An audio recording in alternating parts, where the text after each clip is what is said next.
Guys ये video आपके लिए बहुत ही इम्पोर्टेंट होने वाला है क्योंकि इस वीडियो में आपको क्लास 10th कौन सी क्लास 10th वालों को महत्वपूर्ण गद्यांश बताए जाएंगे। ऐसे गद्यांश जो कि 100% आएंगे और ये फुल गारंटी है कि यही गद्यांश आएंगे क्योंकि ये बार बार पूछे जाते हैं और हर साल पूछे जाते हैं। तो इन गद्यांशों को आपको ध्यान से पढ़ना है और बहुत सारे ढूंढने के बाद हमने सबसे ज्यादा पूछे जाने वाले गद्यांश को यहाँ पे लिखा। अगर ये गद्यांश आप देख लेते हैं तो यही आपके बोर्ड परीक्षा में आएंगे। अच्छा, ये कितने नंबर का होता है? तो ये 6 नंबर का आपका पूछा जाता है गद्यांश। तो यहाँ पे आपके पूरे 6 नंबर एकदम कंप्लीट होने वाले हैं। अगर आप इतने गद्यांश पढ़ लेते हैं अच्छे से तो ये पूरे आपको समझ में आएंगे। तो चलिए मैं आपको सारे गद्यांश बताती हूँ। तो जो फर्स्ट नंबर का आपका गद्यांश है, अच्छा मैं इसमें आपको सॉल्व भी कराना बताऊंगी और ट्रिक की कैसे आप सॉल्व कर सकते हैं। तो इस वीडियो को आपको पूरा एंड तक देखना है, तभी आपको पूरा ट्रिक समझ में आएगा जिसमें आपको याद नहीं करना पड़ेगा। बस अगर ये वीडियो आप देख लेते हैं तो आपको तुरंत आ जाएगा। ओके, तो इसमें आपका जो फर्स्ट नंबर है वो है मित्र का कर्तव्य। देखिए इसमें आपको दिया रहेगा, इसको पहले आपको पढ़ लेना सिंपल सा। मित्र का कर्तव्य इस प्रकार बताया गया है, उच्च और महान कार्य में इस प्रकार सहायता देना, गम बढ़ाना और साहस दिलाना कि तुम अपनी निज की समर्थ से बाहर काम कर जाओ। यह कर्तव्य उसी से पूरा होगा जो दृढ़ चिंत और सत्य संकल्प का हो। इससे हमें ऐसे ही मित्रों की खोज में रहना चाहिए जिस तरह सुग्रीव ने राम का पल्ला पकड़ा था। मित्र हो तो प्रतिष्ठित और शुद्ध हृदय के हों, मृदुल और पुरुषार्थी हो, शिष्ट और सत्यनिष्ठ हो, जिससे हम अपने को उनके भरोसे पर छोड़ सके और यह विश्वास कर सकें कि उनसे किसी प्रकार का धोखा नहीं होगा। ओके, तो ये हो गया।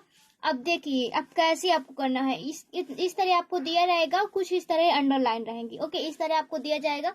फिर इसके बाद आपको कुछ प्रश्न दिए जाएंगे, उन प्रश्नों को आपको पढ़ना है। सबसे पहले क्या करना है, उन प्रश्नों को आपको पढ़ लेना है यहाँ पे।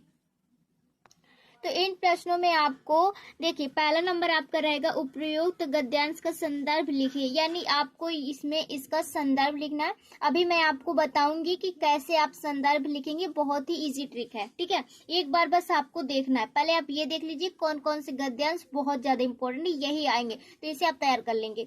फिर इसके बाद दूसरा पूछेगा कि गद्यांश का रेखांकित अंश की व्याख्या कीजिए, यानी कि आपसे ये कह रहा है कि जो ये आपको गद्यांश दिया गया है तो इसके जो जिसके नीचे ये रेखांकित किया गया है, यानी कि नीचे लाइन खींची गई है वही रेखांकित है, तो इसके क्या करना है, व्याख्या करना है, यानी इसको अच्छे से लिखना है, इसके बारे में सही सही लिखना है। ठीक है, ये आपसे पूछ रहा है। फिर आपको ऐसे क्वेश्चन देगा, एक और क्वेश्चन देगा कि मित्र का क्या कर्तव्य होना चाहिए, यानी अगर आपके पास एक मित्र है या आप किसी के मित्र हैं तो क्या एक मित्र का क्या कर्तव्य होना चाहिए, उसे क्या करना चाहिए अपने मित्र के लिए। ठीक है, यह हो गया। अब इसमें दूसरा नंबर आपको दिखा देते हैं कैसा, फिर इसके बाद हम आपको एक सॉल्व करके बताएंगे। तो देखिए जो दूसरे नंबर क्वेश्चन वो है गद्यांश, ये बहुत ज्यादा इंपॉर्टेंट है, वेरी मोस्ट इम्पॉर्टेंट। ओके, बहुत ज्यादा पूछा जाता है ये, तो इसे आप जरूर तैयार करें। तो इसमें क्या है कि कुसंग का ज्वर सबसे भयानक होता है, यह केवल नीति और सद्वृत्ति का ही नाश नहीं करता बल्कि बुद्धि का भी क्षय करता है। किसी युवा पुरुष की संगति यदि बुरी होगी तो वह उसके पैरों में बंधी चक्की के समान होगी, जो उसे दिन प्रतिदिन अवनियत के गड्ढे में गिराती जाएगी, और यदि अच्छी होगी तो सहारा देने वाली बहू के समान होगी, जो उसे निरंतर उन्नति की ओर उठाती जाएगी। अब मैं इसमें आपको ये बताती हूँ, इसमें आपको गद्यांश यानी कि ये संदर्भ लिखते समय किन बातों का ध्यान रखें। आप इसमें आपको पाठ का नाम और लेखक का नाम याद होना चाहिए।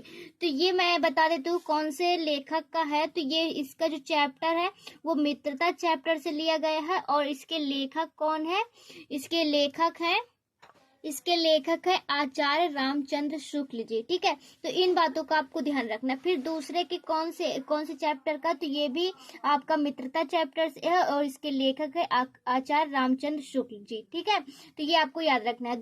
तीसरा देखिए, अब इसके पहले प्रश्न पढ़ लेते हैं फिर तीसरा देखते हैं। तो प्रश्न इसमें आपको दिया है, उपयुक्त गद्यांश पर संदर्भ लिखिए, गद्यांश के रेखांकित अंश की व्याख्या कीजिए। सेम जैसे आपको उसमें दिया गया था, युवा पुरुष की संगति के बारे में क्या कहा गया है। ओके, पद्यांश का साहित्यिक सौंदर्य स्पष्ट कीजिए। ये आपसे दिया गया है, कुसंग और अच्छी संगति में क्या अंतर है। तो ये प्रश्न आपको दिए जाएंगे, इन प्रश्नों का आपको उत्तर लिखना होता है। ओके, ये हो गया। अब देखिए थर्ड नंबर का जो क्वेश्चन है वो क्या है।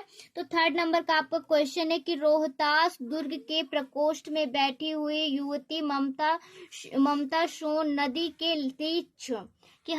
तीक्ष्ण गंभीर प्रवाह को देख रही थी। ममता विधवा थी, उसका यौवन सोन नदी के समान ही उमड़ रहा था।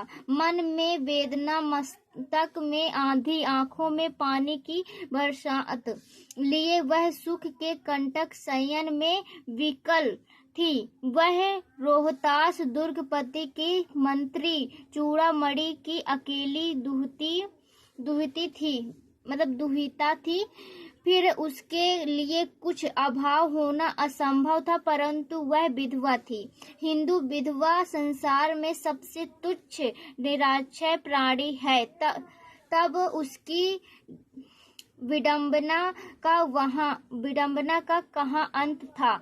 यानी कि इसमें आपको ये जो आपका जो ये है मतलब कि गद्यांश है वो किस चैप्टर का है। पहले तो ये बहुत ज्यादा इम्पोर्टेंट है, तो इसे वेरी मोस्ट इम्पोर्टेंट आप कर लीजिए। ठीक है, बहुत ज्यादा पूछा जाता है। दूसरी बात, अब इसके लेखक कौन है, तो इसके लेखक है जयशंकर प्रसाद और ये किस चैप्टर से लिया गया है, तो ये ममता चैप्टर से लिया गया। आप इसको जरूर लिखें, यानी कि ये चैप्टर ममता आप लिख लीजिए, ममता चैप्टर से लिया गया। इसके लेखक है जयशंकर प्रसाद जी।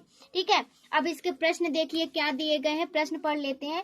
प्रश्न दिया गया है कि उपयुक्त गद्यांश का संदर्भ लिखिए, गद्यांश की रेखांकित अंश की व्याख्या कीजिए, उपयुक्त गद्यांश हिंदी विधवा में स्थिति कैसी बताई गई है, ममता कौन थी, वह क्या देख रही थी। तो इन क्वेश्चनों को आपको उत्तर लिखना होता है, और जब भी आप क्वेश्चन के उत्तर लिखे ना तो उसमें उसका प्रश्न नंबर जरूर डालें। यानी कि अगर प्रश्न नंबर आपको ये का है तो आप का जरूर डालें कि किस प्रश्न का आप उत्तर दे रहे हैं, नहीं तो आपके इसमें नंबर कट जाते हैं। ओके, अब मैं आपको इसका फोर्थ नंबर दिखाती हूँ, कौन सा वेरी मोस्ट इम्पोर्टेंट है। ठीक है, तो आपको फोर्थ नंबर में देखिए क्या दिया गया है। फोर्थ नंबर ये वेरी मोस्ट इम्पोर्टेंट है, आप इसे टिक कर लीजिए, बहुत ज्यादा पूछा जाता है, आप इसे जरूर नोट डाउन करें। अब इसमें क्या दिया गया देखिए, हमारी सारी संस्कृति का मूलाधार इसी अहिंसा तक पर आधारित रहा। जहाँ जहाँ हमारे नैतिक सिद्धांतों का वर्णन आया, अहिंसा को ही उसने मुख्य स्थान दिया गया है। अहिंसा का दूसरा नाम था दूसरा रूप क्या था, त्याग है, और हिंसा का दूसरा रूप या दूसरा नाम स्वार्थ है, जो प्रायः भोग के रूप में हमारे सामने आता है। पर हमारी सभ्यता ने तो भोग भी त्याग ही से निकाला है और भोग भी त्याग में ही पाया है। ऋतु कहती है तेन त्याकेन बुभर्स्थी, इसी के द्वारा हम व्यक्ति और व्यक्ति के बीच का विरोध, व्यक्ति और समाज के बीच का विरोध, समाज और समाज के बीच का विरोध, देश और देश के बीच का विरोध को मिटाना चाहते हैं। हमारी सारी नैतिक चेतनाएं इसी तत्व से ओतप्रोत है। अब यहाँ पे ये दिया गया है। अब इसके मोस्ट इम्पोर्टेंट क्वेश्चन जो देख लेते हैं कैसे पूछे जाएंगे। देखिए, उपयुक्त गद्यांश का संदर्भ लिखने को आपको यहाँ पे आएगा।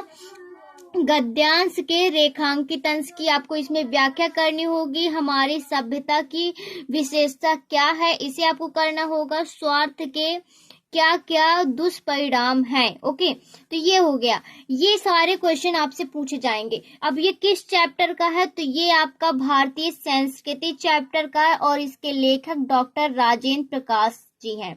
ओके, तो इसे आपको नोट डाउन करना है। कौन सा चैप्टर का है? भारतीय संस्कृति, डॉक्टर राजेंद्र प्रसाद जी इसके लेखक है। जब भी आप कोई भी गद्यांश है, आपको गद्यांश में से पार्ट चैप्टर का नाम याद होना चाहिए और लेखक का नाम याद होना चाहिए। अगर आपको ये दोनों चीज याद है तो आप आसानी से इसे लिख लेंगे, कर लेंगे और पूरे 6 नंबर लेके आ जाएंगे। अब देखिए पांचवा मैं आपको दिखा देती हूँ। पांचवा जो है ये बहुत ज्यादा इम्पोर्टेंट है और इसे हम जरूर पढ़ेंगे। अगर इसे आपने नहीं पढ़ा तो ये बहुत ही वो हो जाएगा। अगर आपने इसे नहीं पढ़ा तो छोड़ दिया, इसे आपको जरूर पढ़ना है। ओके, अब देखिए ये कितने सालों में पूछा गया, तो ये हर एक सालों में पूछा गया है और बहुत ही ज्यादा पूछा जा चुका है, तो इसे आपको जरूर तैयार करना है।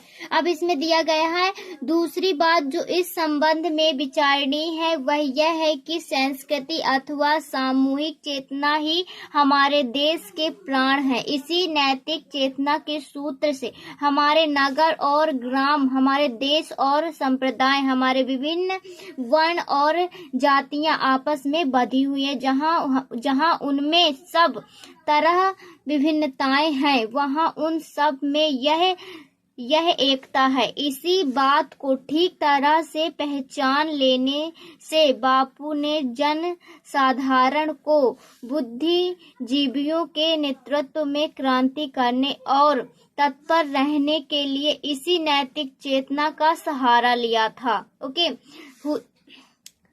सहारा लिया था। अहिंसा, सेवा और त्याग की बातों में जन साधारण का हृदय इसीलिए आंदोलित हो उठा क्योंकि उन्हीं से तो वह शताब्दियों से प्रभावित और प्रेरित रहा। ओके, ये आपको दिया गया है गद्यांश। अब गद्यांश में आपको दिए जाएंगे प्रश्न। ओके, तो आपको प्रश्न पहले पढ़ना है। प्रश्न आपको दिए गए हैं, उपयुक्त गद्यांश का संदर्भ आपको लिखना है, गद्यांश के रेखांकित अंश की आपको व्याख्या करनी है, क्रांति के लिए बापू ने किसका सहारा लिया था। ओके, जन साधारण किन बातों से आंदोलित हो उठा, ये आपको करना है। यहाँ पे इतना आपको दिया जाएगा और इसका जो क्या है, इसके लेखक का नाम आपसे पूछा जाएगा।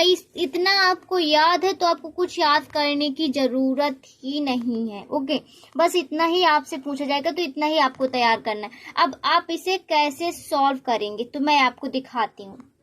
तो इसमें हम आपको पहला करके दिखाएंगे। आपसे इसमें क्या पूछा गया है, देखिए पहले इसके क्वेश्चन आप पढ़िए।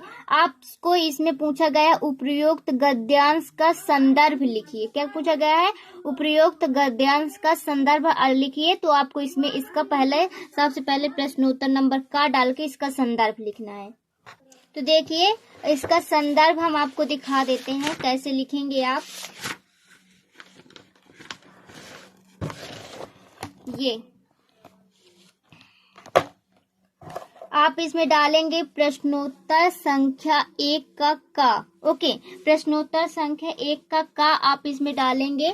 फिर इसे डालने के बाद आपको लिखना है संदर्भ। संदर्भ आप हेडिंग डालेंगे। यहाँ मैं आपको ब्लैक पेन से लिख के दिखा रही हूँ, लेकिन आपको इसमें ब्लू पेन से लिखना है। किस में से लिखना है? ब्लू पेन से लिखना है। फिर मैं देखिए हम यहाँ पे लिखेंगे सबसे पहले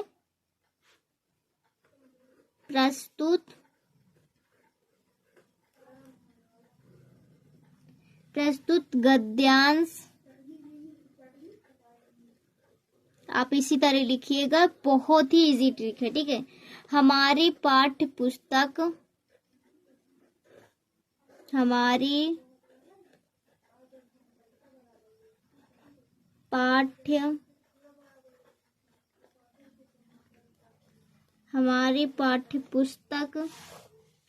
के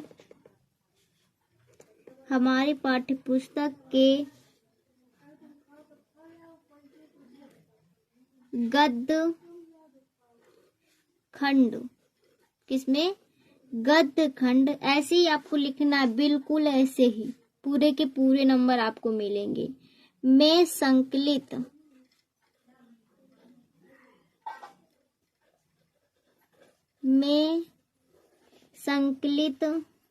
मित्रता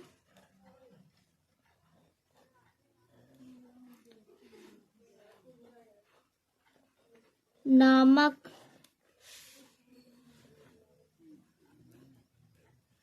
पाठ से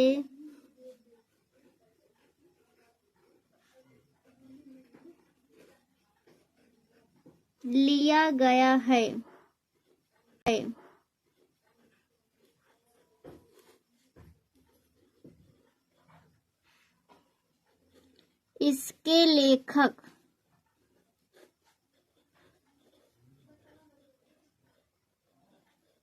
इसके लेखक रामचंद्र शुक्ल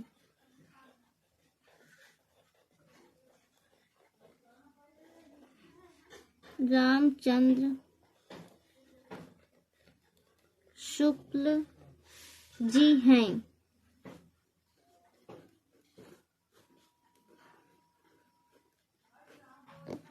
अब इसमें आपने देखा कैसे लिखना है। देखिए, प्रस्तुत गद्यांश हमारी पाठ्य पुस्तक के गद्य खंड में संकलित मित्रता नामक पाठ से लिया गया है। इसके लेखक रामचंद्र शुक्ल जी हैं। यहाँ पे आपको क्या क्या ध्यान रखना है। देखिए, सबसे पहले आप लिखेंगे प्रस्तुत गद्यांश हमारी पाठ्य पुस्तक के। अब यहाँ पे आपको गद्य खंड, ये चीज आपको क्या करनी है। यहाँ पे आपको दो चीजें आती है, आपको गद्यांश पद्यांश आता है, तो यहाँ पर आपको दो चीजें चेंज करनी पड़ती है, गद्य खंड पद्य खंड। ठीक है, आप इसमें गद्य खंड लिखेंगे, उस वाले में आपको पद्यांश में आपको पद्य खंड लिख देना है। में संकलित, अब आपको यहाँ पे चैप्टर का नाम लिखना है। मित्रता नामक पाठ से लिया गया है, यानी आपका जो पाठ होगा, किसी भी आपको कोई भी आपको गद्यांश आएगा, यहाँ पे आपको उसके पाठ का नाम लिखना है। तो इसे आप ब्लैक पेन से लिख सकते हैं या अंडरलाइन कर सकते हैं। ठीक है, मित्रता नामक पाठ से लिया गया।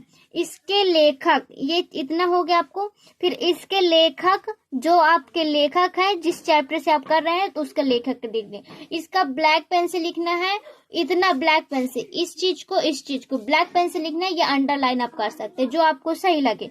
ठीक है, इतना आपको ध्यान रखना। तो इसी तरह आपको संदर्भ लिखना है। अब व्याख्या कैसे करनी होती है, तो पहले आप लिखेंगे खा और व्याख्या हेडिंग डालेंगे। अब आपको जो समझ में आ रहा है, जितना समझ में आ रहा है, जो समझ में आ रहा है, कुछ भी आपको जितना आप पढ़े हैं उसी को लिख सकते हैं। उससे थोड़ा मिला जुला के अपने भाषा में लिख सकते हैं। कोई ये नहीं है कि आपको रटना है, इसमें रटना तो बिल्कुल भी नहीं है। जो आपको समझ में आ रहा है उसी तरह आपको लिख देना। तो यहाँ पे देखिए, कुछ इस प्रकार आप लिखेंगे। शुक्ल जी कहते हैं कि, ओके, कौन है यहाँ पे आचार्य, ये यहाँ पे रामचंद्र शुक्ल जी हैं, रामचंद्र शुक्ल जी। तो हम यहाँ पे लिखेंगे शुक्ल जी कहते हैं कि, इतना आप लिख ही सकते हैं, यानी शुक्ल जी का है तो शुक्ल जी कहेंगे ना। तो शुक्ल जी कहते हैं कि सहायता करना, उत्साहित करना व मनोबल बढ़ाने का कार्य वही व्यक्ति कर सकता है जो स्वयं ही दृढ़ इच्छा शक्ति वाला, परिश्रमी तथा सत्य संकल्पों वाला हो। यानी कि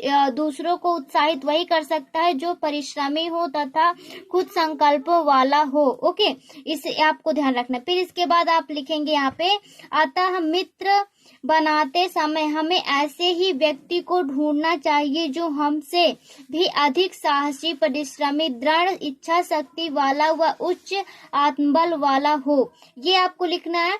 इस तरह आप लिख सकते हैं, जो भी आपको समझ में आ रहा है उसके हिसाब से। फिर यहाँ पे इसके आगे आप लिखेंगे, यदि सौभाग्य से ऐसा मित्र मिल जाता है तो फिर हमें उसका साथ नहीं छोड़ना चाहिए। जैसे वानर राज सुग्रीव ने राम की आत्मशक्ति, खोज व बल का विश्वास हो जाने पर ही उनका आश्रय ग्रहण किया और फिर कभी उनका साथ नहीं छोड़ा। श्री राम की शक्ति के बल पर ही वह अपनी पत्नी व अपने राज्य को पुनः प्राप्त कर सके। ऐसे आप लिखेंगे।